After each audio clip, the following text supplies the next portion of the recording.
There's a lot of dynamics, and I certainly never saw her as a client, so it's simply speculation.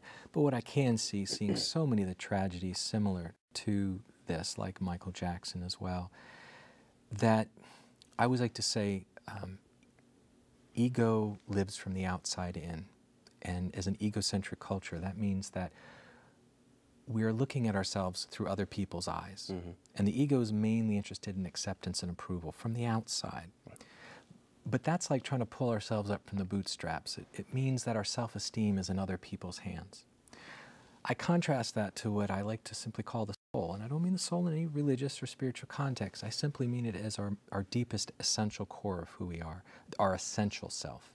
And the essential self, or the soul, is the part of us that lives from the inside out and can feel okay no matter what's going on the outside. I always say the secret to real happiness is when your happiness is not dependent on external circumstances.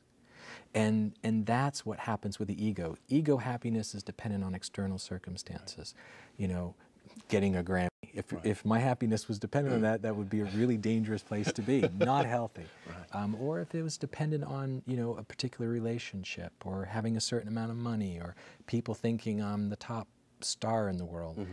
All of those things are temporal, all those things are impermanent, and all those things will bring suffering if that's what you're investing your sense of self in.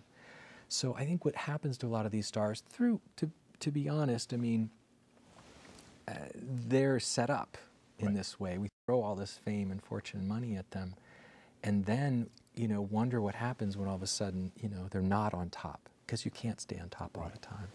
And I think it's really hard because they become alienated from their essential self because they're too invested in this social self. And I think I'm sure there's other issues like addiction and other things, and all play into this, but there's no doubt that that's the dynamic that's present. Because in the realm of the ego, more is never enough. More is never enough. So there's always more money, more fame, and it leaves the person, that creates an addiction, not just to a drug, but to being accepted or approved of by the outside. You know, what people are saying in the paper about you and things like that. Well, that might explain some of the crazy stuff that goes on with the reality shows where people put themselves in some extreme, embarrassing situations, one would assume just for attention. Absolutely, absolutely. Or that, you know, that the price of willing to demean something more essential in themselves to get a moment of what we would think of as fame. And fame for fame's sake, as opposed to something growing out of something genuine and real. But even in day-to-day life as a business person or a student or whatever, we're all obviously affected by the ego. How do we do a better job of turning that around, like you were talking about, just as an individual person? Yeah, excellent question. The first thing I talk about, really try to encourage people to spend some time, you can call it meditation or prayer. One way I like to think about it is simply solitude, having time with yourself. You know, I always like to say, how do you like the company you keep in your empty moments when you're not on, people are not around, you're not doing things, but you're what I also call being time. And some people find this in gardening, but I also find meditation is one of the main things I like to teach in my practice, or what we call mindfulness, helping people feel in the moment, spending time. I actually like to say my holy trinity is creativity, nature, and spirituality.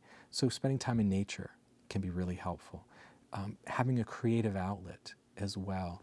Because when you're in a creative process, there's this wonderful feeling of communion with something greater. And that confers a sense of sanity and groundedness in ways that other things don't oftentimes. And spirituality, what I mean by that is feeling connected to something greater. I don't care what you call it. It can be all kinds of things for all kinds of people. But where you feel that you are not alone in the universe, but you're not simply a creature of society too. And that some people find that in nature. Some people find it in church. Some people find it in a personal spiritual sense of connection. But I think that's really important too. So in fact, the soul is the part of us I usually have this little diagram I draw that knows this larger life that we're part of. And I don't mean society. but this larger life in terms of nature or spirituality or the cosmos, however you might want to call it. And that can really help you put, society in its place in proper perspective. When we look around and we see all that nature has to offer, and for that matter, we see all that we have, I often have to ask myself, are we really as grateful as we should be? Key question. And I would say, in addition to everything else I said, practicing the art of gratefulness is perhaps the most important thing anybody can do, because it keeps us humble. It reminds us the glass is half full and not half empty. I'd like to start off with, thank you for my eyes that I can see. Right. Thank you for my ears that I can hear. Right. That we're missing these miracles that are occurring every moment that we're alive. Right. So, and gratefulness is central to that. Yeah. When do you think our society has gotten to a point where we focus so much on the negative, whether it be, with the news of, crime or just, why are we so wrapped up in that? Unfortunately, it's pandering to our, one of the basic parts of human nature, which is, we call it in psychology, antipathetic sympathy or sympathetic antipathy. It's like, you see a car crash, you don't want to look, but you can't help but look. Part of it, I think, is in our DNA that we, you have to look at disaster, to try to keep away from it. But it's turning that kind of almost primitive, it's a primitive response that we have as humans, and then it's being capitalized on. And I think that's a real danger, is that we have to be better than that. Right. We have to rise above that. Hopefully we'll evolve beyond that, because it's not healthy. And Einstein used to say, if you're depressed, the first thing he would suggest is stop watching the news. Yeah. Because there's such a gravitation towards the negative. Could you imagine if the main stories of the day were about all the positive things happening and really with a real positive, uplifting message? I think all kinds of other things we would build confidence in our culture and our abilities, and I think that we're still in a very primitive time of our culture. I always like to tell people, don't let all the technology fool you. Yeah. I mean, we're still living in a fairly primitive time in human evolution. Hopefully we'll be given the opportunity and chance to continue to evolve to a place where we can be more mature as a species on the planet. At least I certainly hope so. I can't help but think, but sometimes you listen to all the negative things going on, but then conversely, you go out of your house, get into your car and put some music on, and all of a sudden you feel better. Well, and that's part of why I do music, is there's only so much we can change, or we can talk about things, but art or music are the thing. And no matter what's happened for the day, I can pick up one of my flutes and the whole day just melts away. And one of my missions is to try to put out music that helps the world be a little more sane and peaceful and healed place. Tell me a little bit about, I've got a couple of your CDs here. Tell me a little bit about, and we're going to play a little bit of this, Gaia? Gaia, yes. First of all, what does Gaia mean? Gaia is the Greek word for Earth Mother or Earth Goddess. She was considered the firstborn goddess. The name actually comes from a fairly well-known scientific, used to be a hypothesis that is now a defined theory. James Lovelock came up with what was called the Gaia hypothesis, that said the Earth is a living organism. And now there's been so much evidence to support his hypothesis, it's now known as the Gaia theory.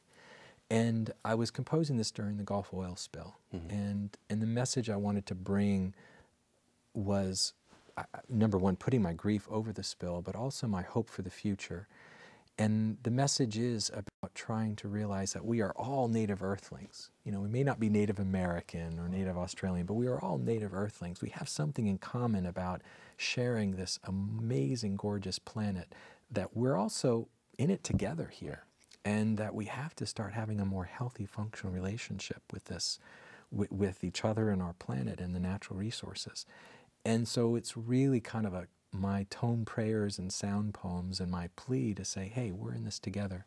Right. So I learned a lot of different world instruments, and I have pieces from Japan and China and Indonesia and the Middle East, and try to use music as a message of unity for the planet. Okay.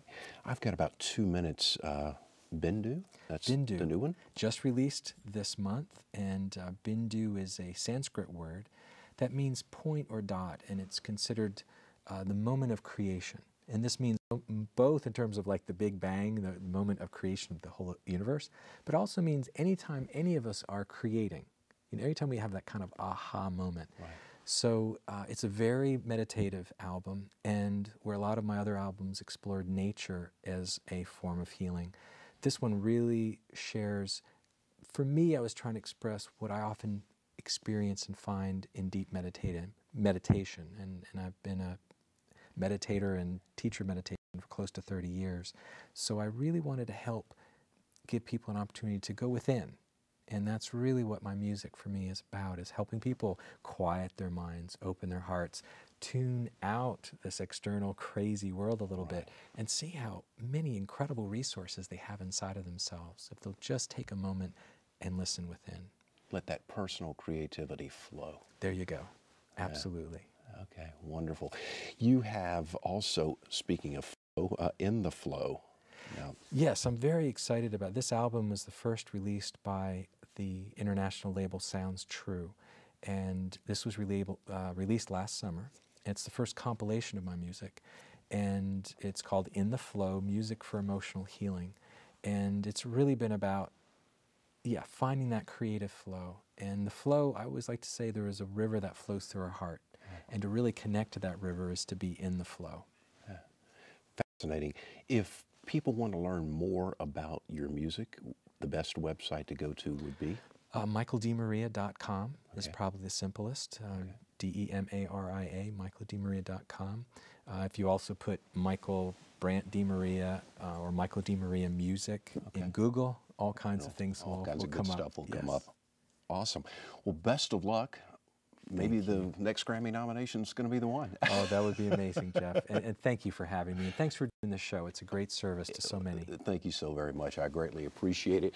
I'm going to wrap up a couple of things, and then we're going to have the title cut from Gaia. Yes, the title cut. Okay, is going to be playing as we go to break.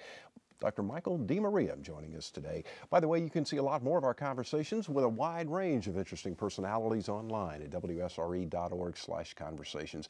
Thank you so very much for spending some time with us. I'm Jeff Weeks. I hope you enjoyed the broadcast. Take good care of yourself, and we'll see you soon. Here's Dr. Michael DeMaria as we go to break. Go to close, I should say.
Support for this program is provided in part by these corporate sponsors.